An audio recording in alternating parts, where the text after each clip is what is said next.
पुण्यात्माओं,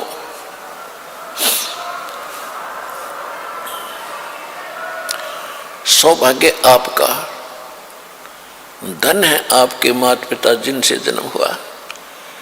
आप कोई छोटी किस्मत वाले नहीं हो जो आज मनुष्य जीवन प्राप्त है जिनको, लेकिन दुर्भाग्य उनका जो इस असली वस्तु को छोड़कर नकलियों पर सारा जीवन नष्ट कर रहे हैं।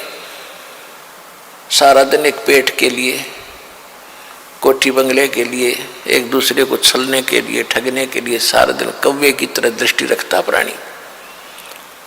अरमान भगवान करके और द्वादश पंथ नाम जो ले ही सो हमरे मुख आन समोही, और अनेक पंथ चलाऊं या विद जीवों को बरमाऊं, और बेशक जइयो जोग जीत संसारा, फिर जीव न माने कहा तुम्हारा। जीव तुम्हारा कहा न माने, हमरी ओढ़ हो बाद बखाने।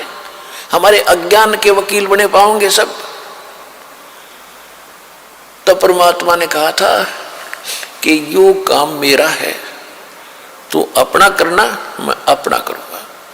फिर इसने कहा था कि भगवान जबरदस्ती ना करिए। चौथे युग में, कोई से भी युग में अपना ज्ञान देना, आपके ज्ञान को जो स्वीकार करे आपका, और मेरे ज्ञान को स्वीकार करे वो मेरा। आहार मेरे जाल में फंसा रहे। परमात्मा ने पता था कि जब तक मेरा ज्ञान ही नहीं ग्रहण करेंगे तो वो मेरे होंगे कैसे।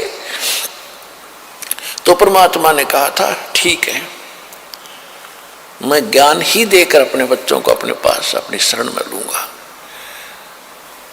तो क्या कहा भगवान ने कि चौथा युग जब कलयुग आई तब हम अपना अंश पठाई, और काल फंद छूटे नरलोई।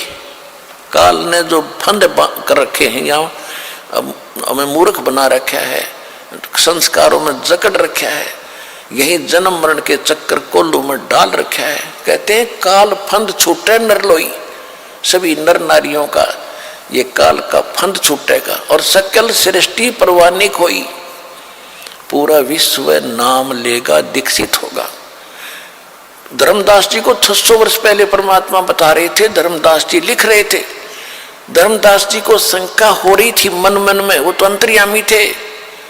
तब बताते हैं कबीर साहब साथ के साथ उसका दिल भी रोक रहे हैं और बता भी रहे हैं कि कलयुग बीते 5500 पाचा, तब ये वचन मेरा होगा साचा।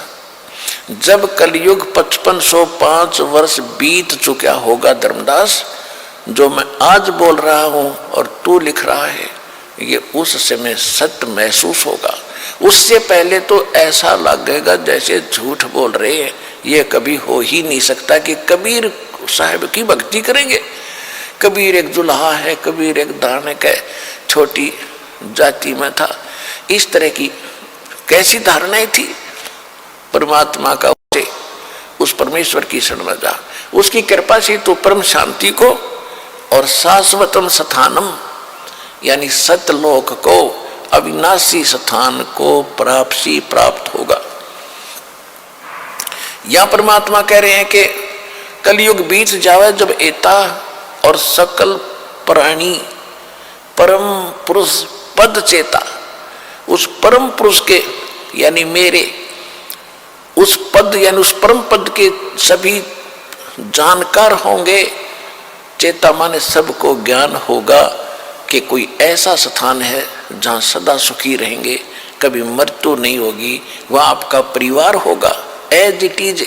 जैसे यहाँ आपके बेटा बेटी पोता पोती हो गए, भाई बहन है, और यहाँ तो पैसे के ऊपर 2 मिनट में भाई तो भाई लड़ पड़े, माँ बाप बेटे का झगड़ा हो जाए, क्योंकि यहाँ तो ओछा लोग है, सब चीज का अभाव है यहाँ पर। और फिर मौत सामने साथ खड़ी है, लठ लिए, कभी भी मार दे तलवार लटकरी गर्दन पे। तो वहां जाने के बाद ऐसे आपका परिवार बनेगा जो आज आपकी शरण में आ गए।